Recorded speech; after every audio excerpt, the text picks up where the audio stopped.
In this video, I'll be guiding you guys on how to unzip a file on iPad. So let's get started. So if you have downloaded a zip file on your iPad and don't know how to open or extract it, I'll show you exactly how to do it. No extra apps needed.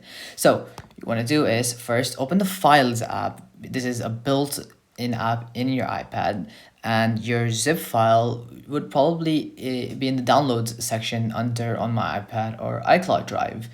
And once you find your zip file, you'll see that it ends with .zip.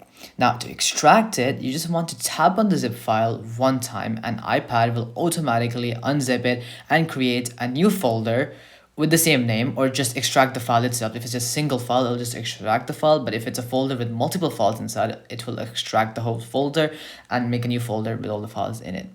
No long press, no settings, it just works. So open the new folder now. So let me go ahead and first click it, and there you go. You can see that in my zip file, I just had a single file, so it just went ahead and extracted that and made the same file with the same name. Obviously, if you had a folder, it would have extracted the folder, and you could see all your files inside, and then you could go ahead and have opened all the documents, images, or videos, or whatever files you had inside your file. So in my case, it's just a single file, and as you can see, it's a sample file that I just have opened.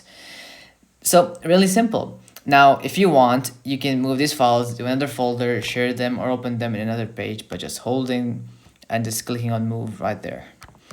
Now, if the file isn't a zip file like RAR or 7Z, the built-in Files app won't open it. In that case, we will need a free third-party app like iZip or WinZip from the App Store. Well, there's other variations as well, but if you just go ahead to your App Store, maybe just search WinZip, you'll find a couple of apps that can help you extract your zip files or files of other formats, and any of these just does the job. And well, that's it. Now you can extract files on your iPad without any hassle.